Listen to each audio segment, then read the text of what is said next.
Assalamualaikum warahmatullahi wabarakatuh. Hai solih-solihah, bagaimana kabarnya hari ini? Semoga Allah subhanahu wa ta'ala selalu memberikan kesehatan kepada kita semua ya. Amin ya Allah ya rabbal alamin. Sebelum kita mulai, marilah kita membaca doa terlebih dahulu ya. Doa sebelum belajar. Silakan angkat tangan kalian. Kita baca doa bersama ya. Semoga Allah memberikan kemudahan, memberikan kelancaran, dan Allah mengabulkan doa-doa kita, harapan-harapan kita ya. Amin ya Allah ya rabbal alamin. A'udzu billahi minasyaitonir rajim. Bismillahirrahmanirrahim. Raditu billahi rabba wa bil islami dina wa bi Muhammadin nabiyyan wa rasula. Rabbi zidni ilma warzuqni fahma wa amalan mutaqabbala. Amin ya rabbal alamin. Baik solih-solihah, sebelum kita masuk ke materi, kita melanjutkan ya hafalan kemarin. Kita mulai sekarang dari An-Nasr sampai Al-Ma'un.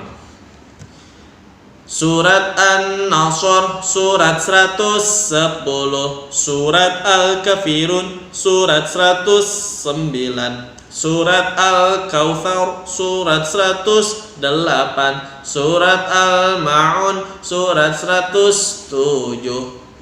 Oke, sekali lagi ya. Surat An-Nasr surat 110, surat Al-Kafirun surat 109, surat Al-Kautsar surat 108, surat Al-Ma'un surat 107. Oke ya, mudah-mudahan kalian bisa menghafalnya, kalian bisa mengikutinya ya di rumah. Baik solih-solihah, kita langsung ke materi. Cekidot. Baik solih-solihah, pada pekan sekarang kita akan belajar yaitu idgham bila gunnah. Pada pekan sebelum-sebelumnya kita belajar kelompok pertama izhar, kelompok kedua idgham bi gunnah, kita sudah belajar bersama, dan sekarang kita akan belajar idgham bila gunnah. Mudah-mudahan yang kelompok pertama izhar dan kelompok kedua idgham bi gunnah kalian masih mengingatnya ya. Mengingatnya, memahaminya, dan juga bisa mempraktekannya. Ini lebih penting ya.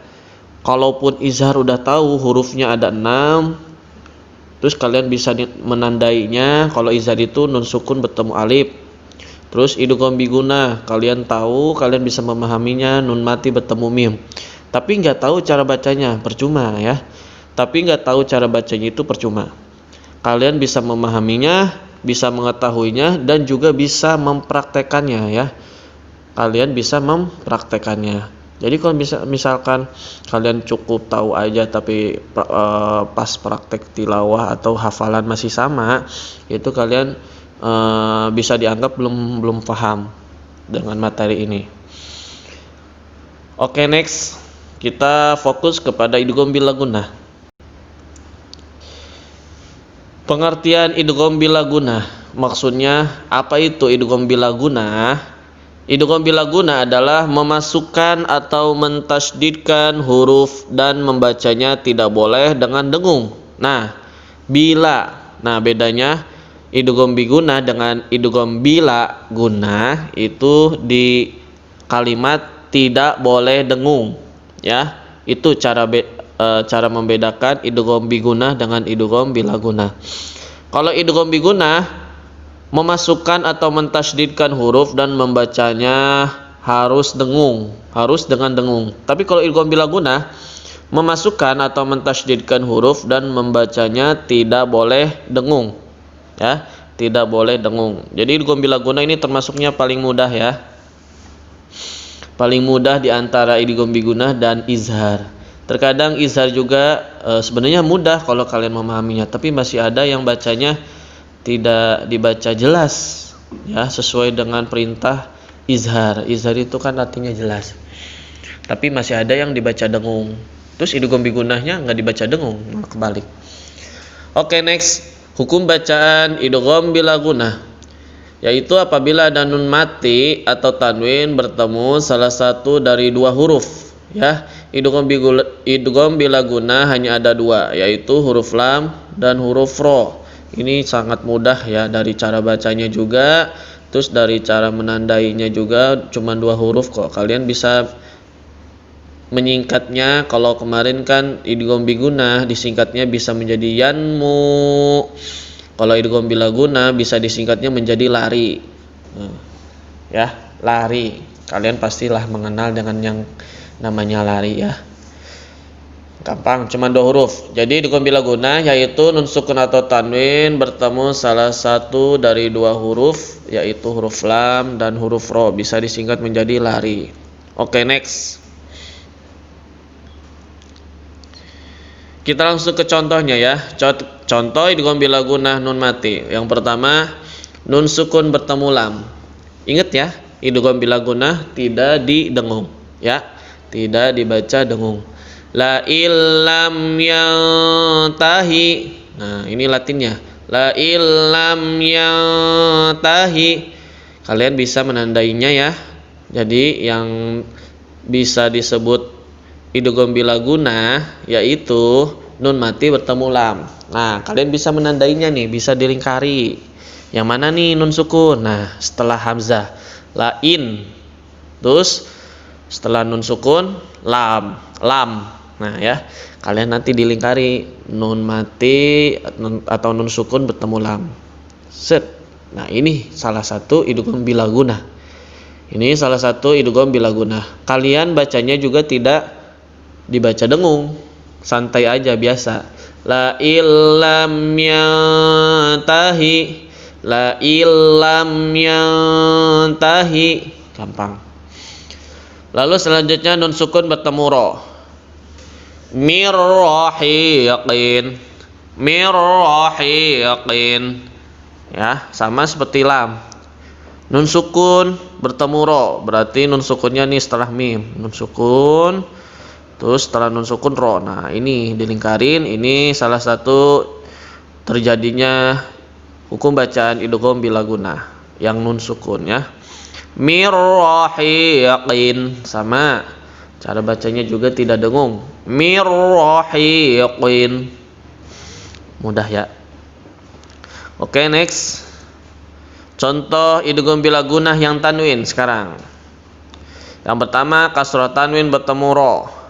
Syaitanir rajimin, syaitanir rajimin. Hati-hati, kalian harus bisa membedakan idgham bila gunah dengan idgham bigunah.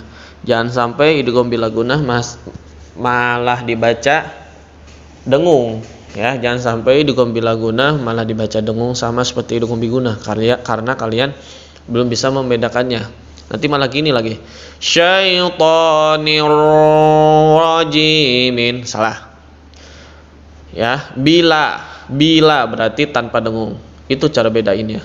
Idgham bila gunah itu tanpa dengung. Nah, gampang kok cara bedainnya. Kalau idgham bigunah gak ada la-nya berarti didengung. Kalau ada la-nya, la kan itu kalau bahasa Arab kan tidak, la, naam ya. Kalau la tidak, no. Nah, berarti idgham bila ada la-nya berarti tidak didengung. Syaitanir rajimin.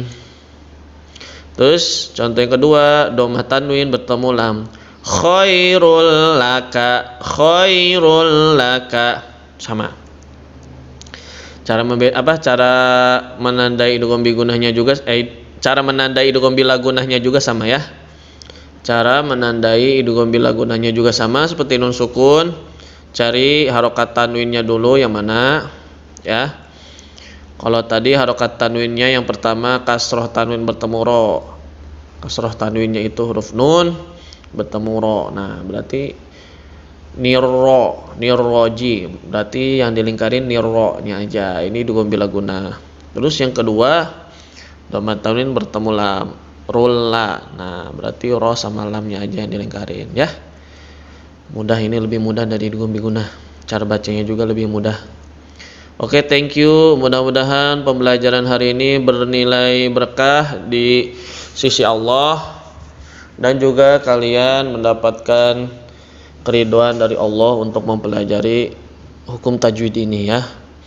Jadi semuanya kita bisa belajar bersama-sama. Mau yang masih jilid 2, yang sudah Al-Qur'an atau yang sudah masuk ke juz 1, semuanya kita belajar bersama-sama. Jadi tidak memandang yang udah jauh harus faham. Terus yang masih jilid 2, yang masih askia enggak usah terlalu paham. Kebalik. Seharusnya semuanya itu harus ikut memahami karena kalian masih sama-sama belajar. Pak Ahmad juga masih sama belajar ya. Oke, terakhir kita baca istighfar. Astaghfirullahaladzim. Selanjutnya doa kafaratul majlis.